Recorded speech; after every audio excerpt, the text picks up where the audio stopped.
Pak, diperlihatkan ke juri. Yo. Diperlihatkan ke juri. Nomor seberapa? Nomor 3, nomor 17, nomor 3. Peserta 17, nomor 3. Nomor 1, nomor 4. Peserta nomor 4, penampilan pertama. Nomor 2, nomor 18. Ya, sok. Ya, punten. Nomor 6 dari yang mode punten.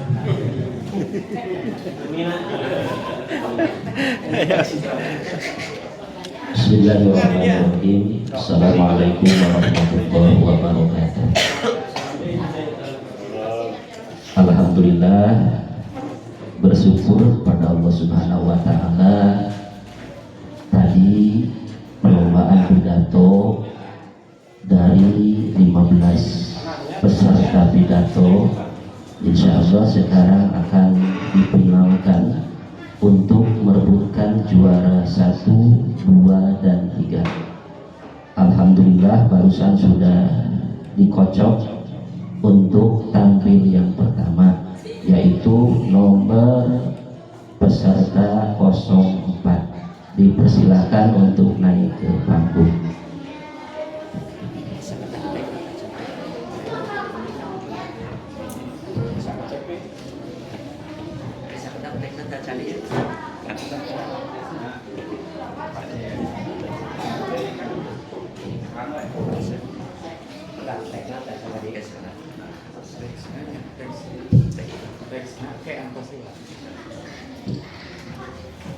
Kapan untuk naik ke atas panggung. Berikan apresiasi tepuk tangan yang meriah.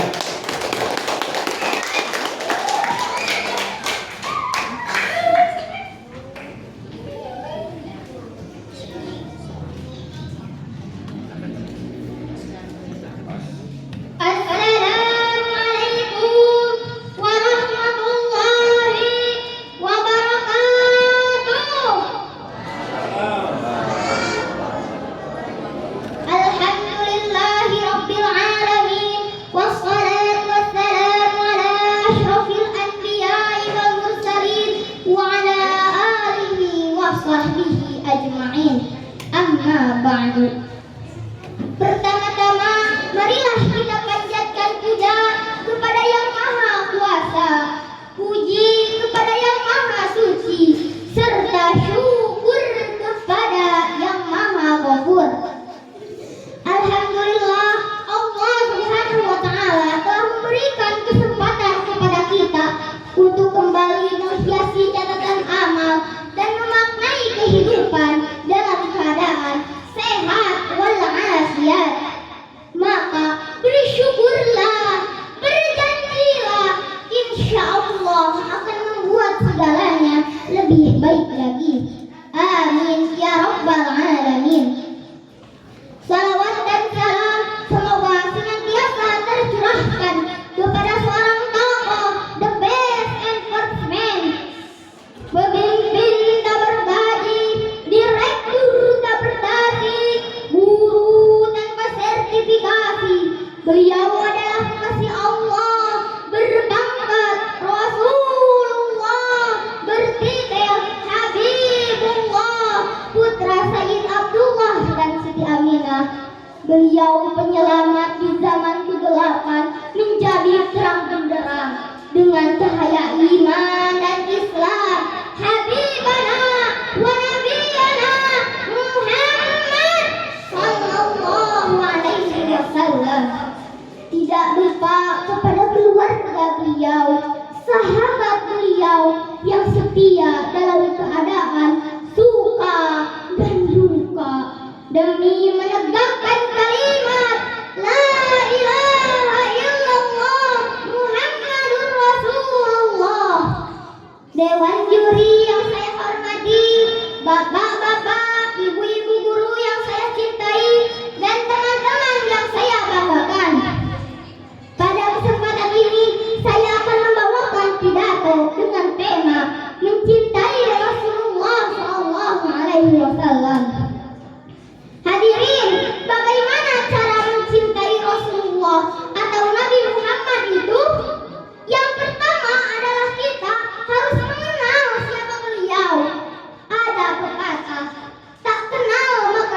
tak sayang maka tak cinta.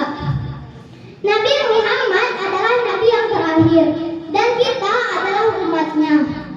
Rasul dilahirkan atas rencana Allah Subhanahu wa taala dengan membawa misi yang sangat agung, misi yang dititipkan Allah kepadanya, berdakwah kepada umatnya, berkorban lahir batin tanpa mengharap imbalan, menggiring umatnya dari kegelapan menuju terang benderang. Beliau sangat gigih untuk memperjuangkan perubahan demi kesejahteraan dan keadilan semua umat Islam yang awalnya minuman keras dan narkoba dikonsumsi secara terang-terangan, kekerasan, pembunuhan di mana-mana, bahkan aktivitas-aktivitas buruk dilakukan secara bebas. Na'udzubillah. Rasulullah telah merubah keadaan itu. Hanya saja manusia yang tidak mempunyai akal pikiran sehat, sehingga sampai pada saat sekarang ini kebodohan itu masih ditunaikan. Na'udzubillah, summa na'udzubillah. Hadirin rahimakumullah, mencintai Rasulullah bisa dilakukan dengan berbagai cara. Di antaranya menjalankan sunnah-sunnahnya dan memperbanyak membaca salawat. Allahumma salli ala sayyidina Muhammad. Mari kita sama-sama menguatkan iman dan takwa kepada Allah, senantiasa bersalawat kepada Rasulullah dan berusaha meneladani akhlak mulia beliau. Sesungguhnya Rasulullah itu suri tauladan kita semua, sesuai dengan firman Allah dalam surat Al-Ahzab ayat 21. A'udzu billahi minasy syaithanir rajim. Bismillahirrahmanirrahim. Laqad kana lakum fi Rasulillahi uswatun hasanatun liman kana yarjullaha wal yawmal akhir. Yarjullaha wal yawmal akhir wa dzakarallaha katsira. Sadaqallahul adzim.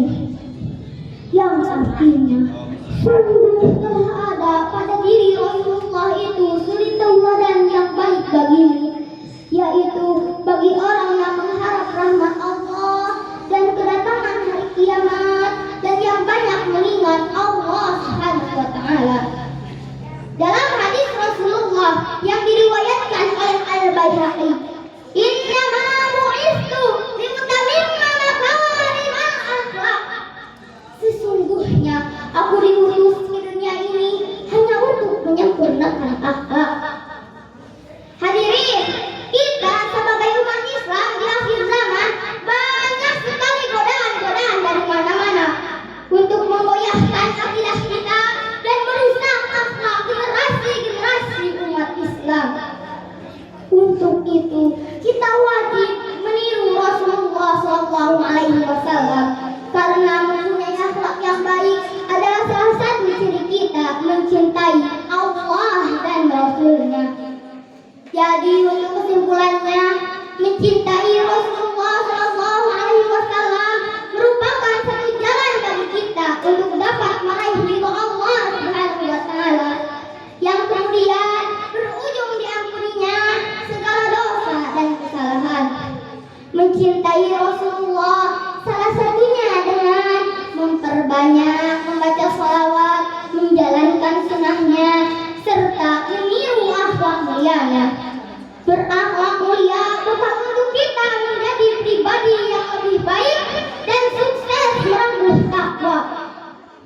Wahai bapak-bapak, wahai ibu-ibu, wahai para pemuda dan pemudi, wahai pejabat-pejabat, wahai pemimpin-pemimpin, wahai saudara-saudaraku, teladanilah akhlak Nabi. Insya Allah negeri ini aman, tentram, dan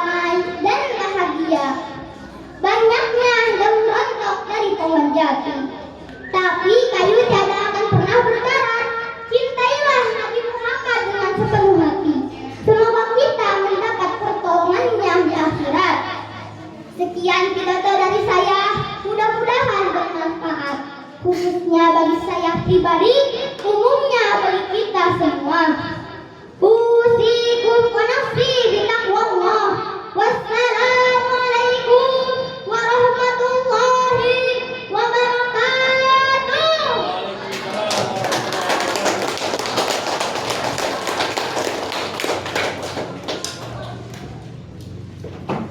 Sekali lagi tepuk tangannya. Alhamdulillah. Selanjutnya yaitu peserta nomor 18, dipersilakan naik panggung.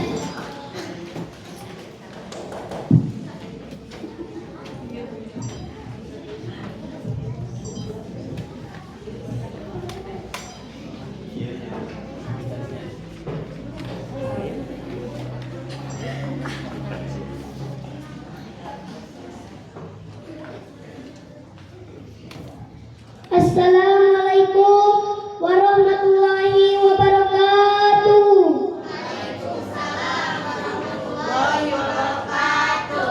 Hamdan wa syukran lillah, salatan wa salaman daiman ala rasulillah, la nabiyya ba'da.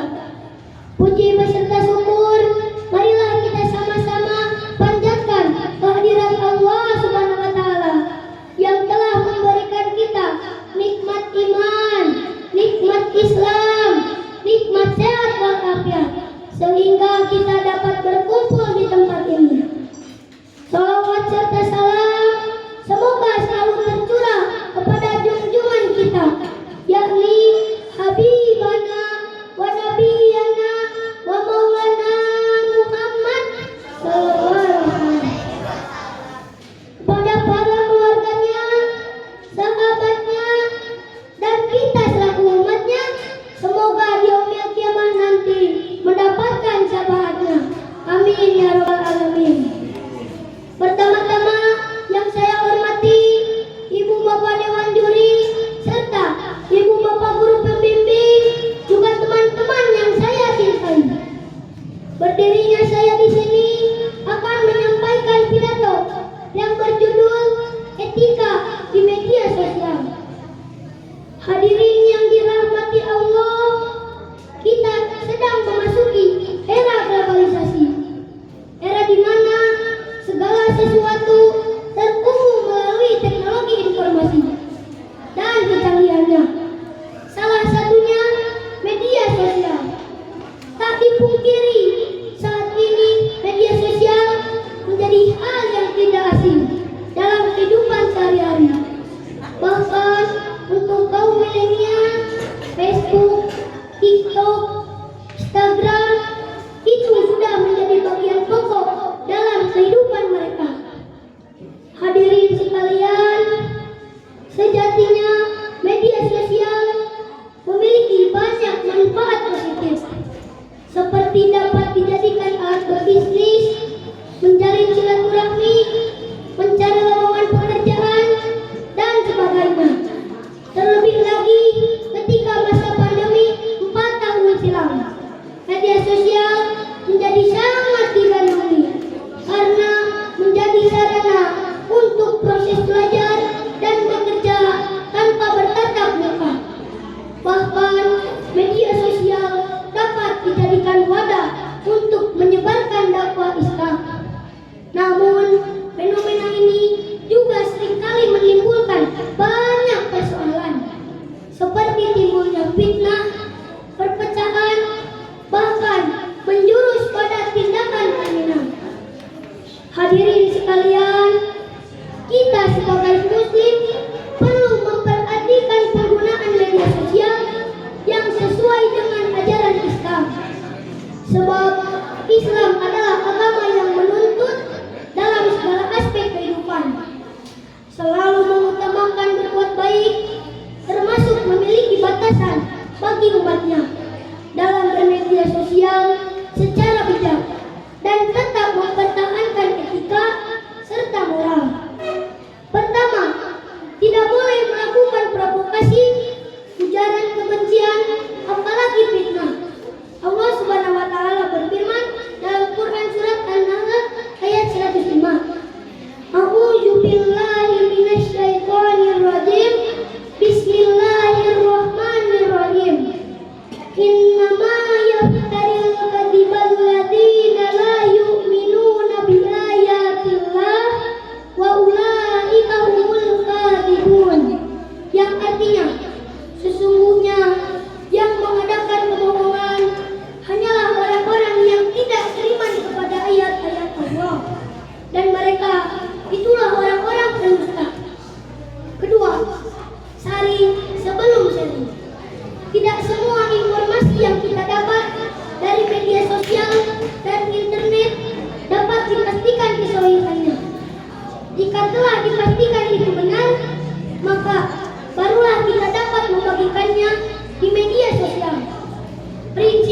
dalam Islam dikenal dengan istilah tabayun.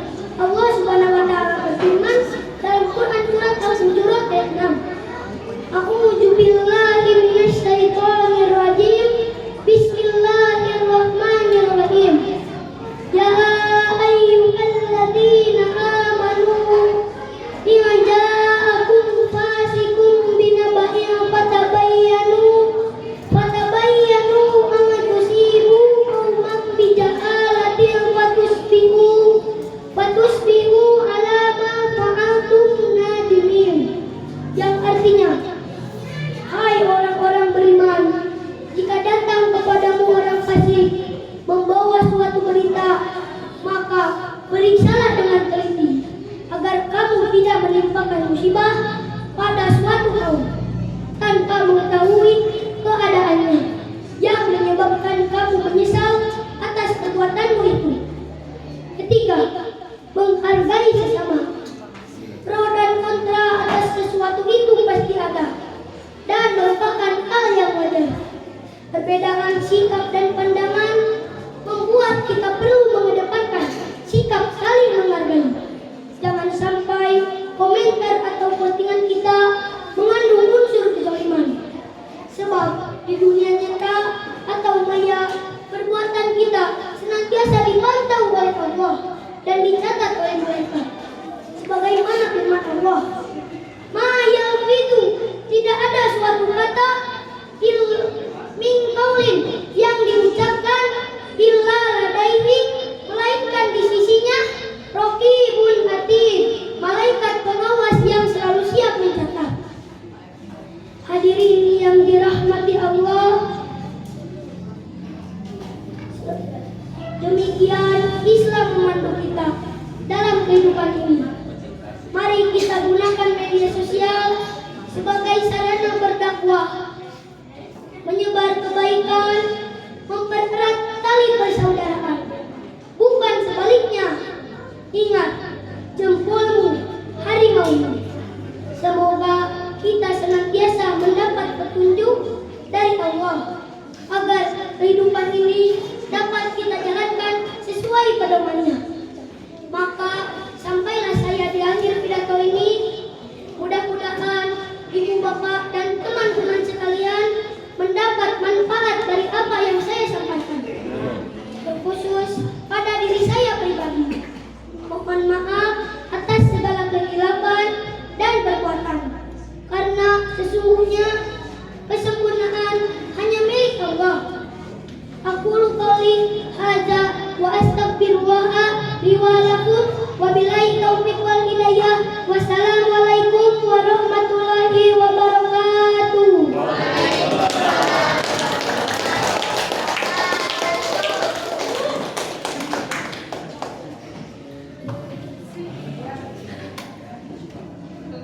Untuk selanjutnya yaitu peserta nomor urut 17. Silakan naik ke panggung.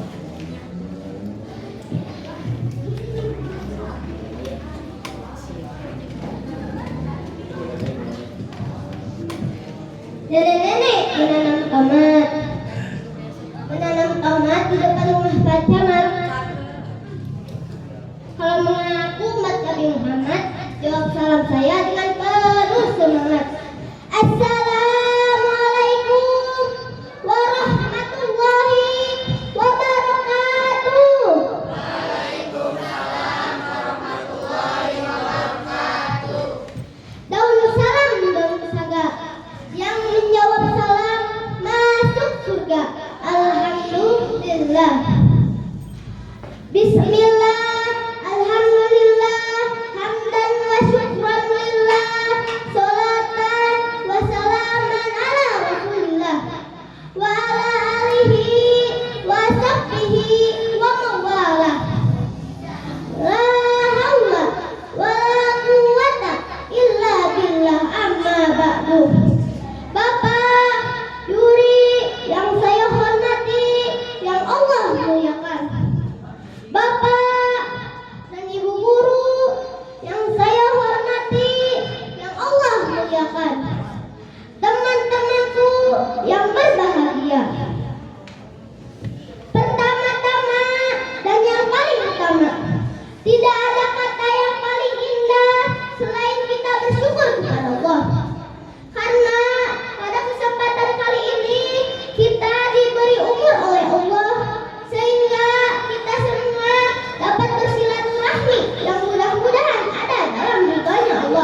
Amin ya Allah ya Rabbal Alamin. Salawat dan salam marilah kita curahkan kepada Nabi yang membawa kita dari zaman gelap gulita sampai ke zaman terang benderang, yakni Habibana wa Nabiyana wa Maulana Muhammad sallallahu alaihi wasallam. Pemuda harapan bangsa, pemudi harapan ibu pertiwi. Insya Allah saya akan berpidato tentang adab kepada kedua orang tua. Hadirin yang Allah muliakan, firman Allah Al-Quran surat Al-Isra ayat 23. A'udzu billahi minas syaitonir rajim. Bismillahirrahmanirrahim. Wa qada rabbuka alla ta'budu illa iyyahu wa bil walidaini ihsana. Dan Tuhan telah memerintahkan supaya kamu tidak menyembah selain Dia, dan hendaklah kamu berbuat baik kepada ibu bapakmu. Hadirin yang Allah muliakan, 9 bulan ibu mengandung, beliau merasakan muntah, sakit pinggang, napasnya jadi pendek-pendek, begitu saja susah. Miring ke kanan gak nyaman, miring ke kiri gak nyaman, terlentang gak nyaman, apalagi tengkurap. Semua itu dialami oleh ibu selama kurang lebih 9 bulan. Belum lagi saat melahirkan, nyawa menjadi taruhannya. Setelah lahir, siang dan malam ibu menyusui, tiada terasa lelah dan letih. Begitu juga ayah, siang dan malam banting tulang untuk mencari nafkah. Panas terik tak dirasa, hujan badai tak mengapa. Demi apa? Demi siapa? Itu semua demi kita, agar kebutuhan ibu dan anak tercukupi serta hidup dengan layak. Hadirin dan teman-temanku yang sangat saya cintai, saya coba tanya nih, coba yang sebelah sini, apakah masih ada yang suka membantah orang tua? Coba yang sebelah sini, apakah masih ada yang suka marah-marah sama orang tua? Oh, itu tidak boleh ya, nanti berdosa. Hadirin yang Allah muliakan, lalu bagaimanakah adab kita kepada kedua orang tua? Yang pertama, taatilah kepada kedua orang tua sama tidak melanggar perintah Allah. Yang kedua, biasakanlah mohon izin dan mencium tangan ayah dan ibu bila hendak berpergian. Yang ketiga, jangan berkata jangan membentak-bentak orang tua, ucapkanlah kepada mereka perkataan yang mulia. Dan yang terakhir, doakanlah orang tua. Allahumma firli wa liwalidayya warhamhuma kama rabbayani shaghira. Ya Allah, ampunilah dosaku dan dosa kedua orang tuaku. Sayangilah keduanya sebagaimana keduanya menyayangi aku di waktu aku kecil. Amin. Hadirin yang Allah muliakan, itulah perintah Allah yang ditunjukkan kepada manusia untuk berbuat baik kepada kedua orang tuanya. Namun kenyataannya sekarang banyak anak yang kita jumpai tidak mau menghormati orang tuanya. Na'udzubillahi min. Hadirin dan teman-temanku yang sangat saya cintai,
Yan ada penampilan ini Cacan. Alhamdulillah. Terima kasih kepada seluruh peserta, 3 orang peserta yang final. Insya Allah nanti hasilnya ya diumumkan. Terima kasih. Akhirul kalam, wabillahi taufiq wal hidayah. Assalamualaikum warahmatullahi wabarakatuh.